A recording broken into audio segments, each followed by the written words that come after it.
Hello everyone, how are you doing? I hope you're doing excellent. Day, night, time, wherever you are, however you're doing, I hope you're doing excellent because today we're going to be talking about steep spirals.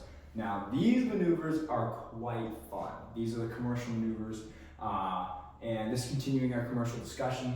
And so steep spirals are definitely one of my favorite. And so without further ado, let's jump into it. So what is a steep spiral, right? So let's just say in the event of an emergency, you're over an airport and you lose your engine, right? Well, let's just assume the wind is coming from here, okay? So the wind with a double arrow, wind, okay? Coming in from the wind, right? You're flying. I'm gonna use red here for our path. You're flying and then boom, engine failure, okay? And then just so happens that right underneath you, you've got a runway.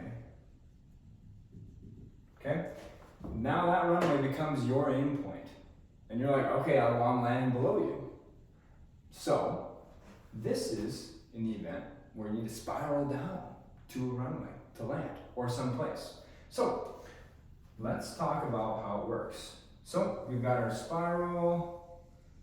And I'm just going to make one turn, and just know that there's going to be they're going to want you to do about 3 turns. But let's just say we do 1 turn for this example. So, just like a turnaround point, we're going to get just no other difference except for descending. So it's just like a turnaround point, but you're descending now. So, you want to be at your best glide, okay? You have engine failure right there, then you want to be at best glide, okay?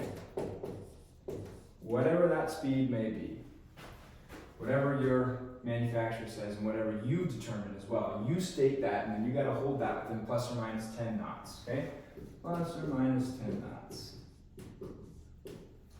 All right, so you're entering it.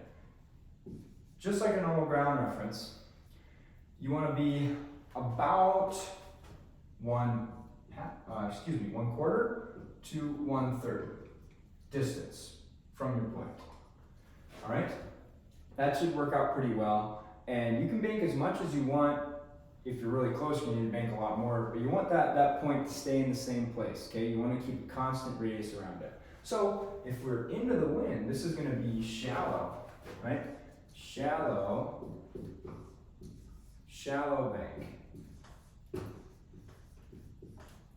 And then as you're coming around, so this is your ground speed's really slow, okay, because you're fighting the winds. Man, this thing's blowing me back. And then as you come around this way, as you go around, well, you're going to get a lot faster. You're going to get a push from the wind. So this is going to be steep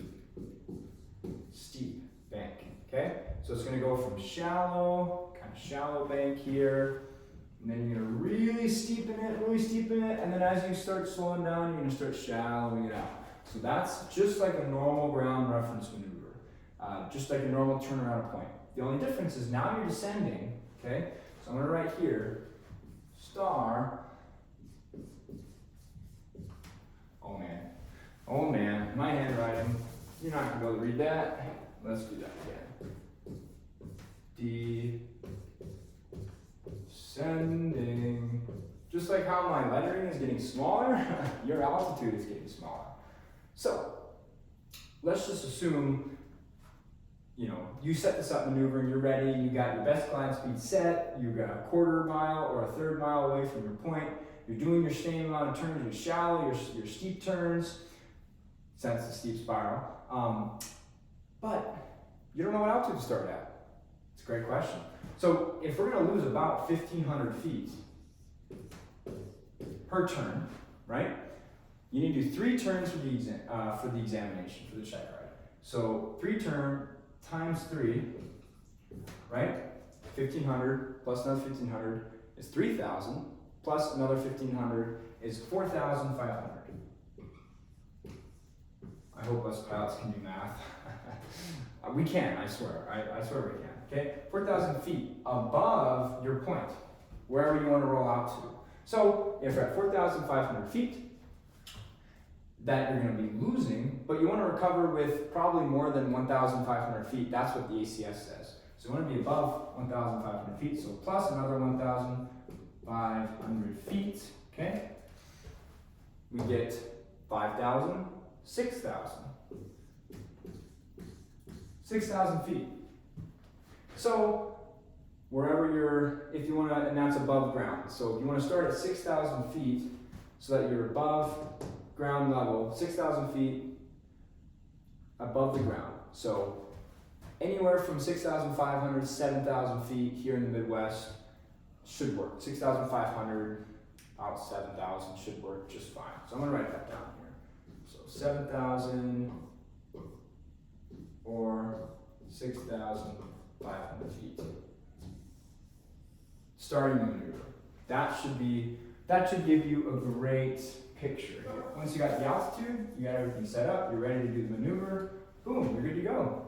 Now, what a lot of people love to do, depending on how busy it is, they may actually do a steep spiral into a power off 180 landing. So you're gonna have to pick your point, say, there's your point, right?